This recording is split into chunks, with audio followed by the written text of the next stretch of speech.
Okay, hello everyone. This is Tom Geisler, and this is Autism Inside Out. And I've been active on a website called Quora, Quora. And there's usually some interesting questions, and I thought this would make a good Inside Out. The question was about, is it appropriate to say a person with autism or an autistic person?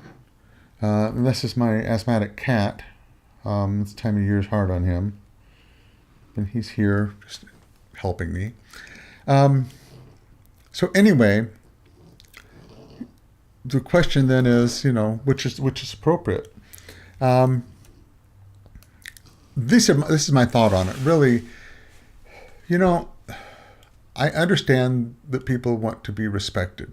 And I think that is a two-way street, that everybody should have respect for everyone. And that it does matter to some people how you address them. And I see that, I really do. But I think what's difficult is that it changes so much. And there's so, and we went from a society that had, maybe too simplistic of ways of, where we seem to be, as just a society, people wanting that recognition. And so I get that, I really do. But it's difficult. Change is difficult, I guess is what I'm saying. And so that I always take that into account when somebody is talking about, are you autistic, are you an Aspie, or are you neurodiverse, or are you on the spectrum, or, and that in itself has been, just because of what happened at least in the U.S., where they went from the DSM-4 classifications that included Asperger's and autism and PDD, NOS, and I think there's a couple others. They lumped them all under autism spectrum disorder. And how do you identify with? Are you a disorder? Are you a spectrum? Are you a So it's the categorization did not lend itself well to having an identity with it. With Asperger's syndrome, and people call themselves Aspies. Now people are calling themselves Auties for autisms, and it seems to be sort of a UK.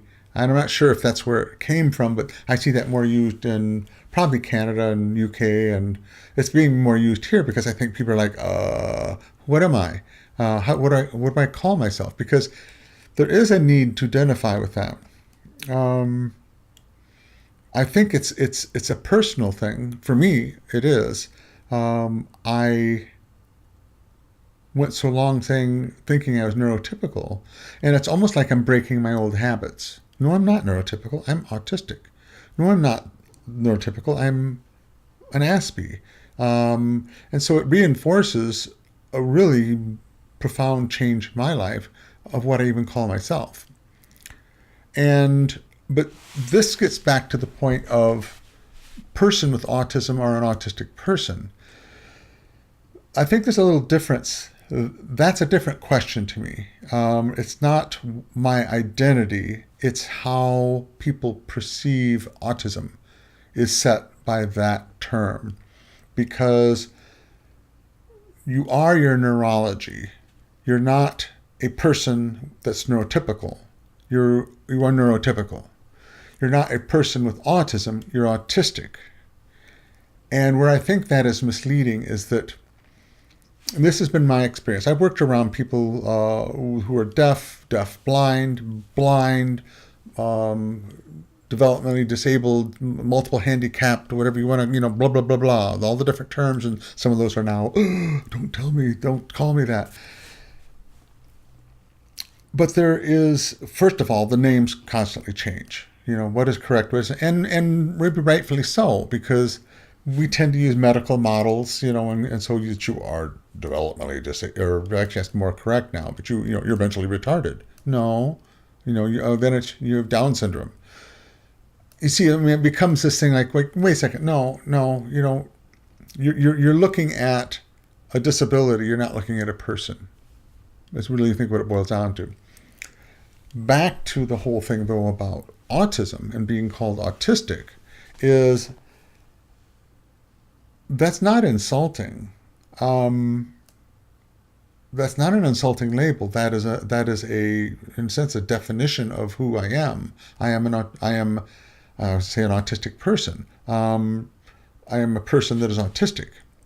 That's a little different than saying a person with autism. Those are those fine little things. But again, the importance of it is that if you see me as just a regular neurotypical person, but we've added this autism to this person, that's that throws off a person's concept, because they think, well, then you do these things the same, except for this. This is the autistic part, but the rest of it is all the same. Well, it isn't. It's all different. It is autistic. It is autistic from the top to the bottom, to the left, to the right, to the front, to the back. It's autistic. Just like neurotypical. Completely neurotypical. And you may see there's similarities. We're all humans. We still have hearts, and we still breathe, and we still need love, and we still have fear, and we have all those things. It's just neurologically, it's completely different. So that is the only reason I bring this up, so that basically emphasize that point, the difference. Autism is a neurological difference. And I don't really care if you call me a person with autism, or a person that is autistic, or a person who has autistic tendencies, or, you go on and on and on. What's important is that you understand the concept, to me, because you can't understand autism and people who are autistic without understanding them.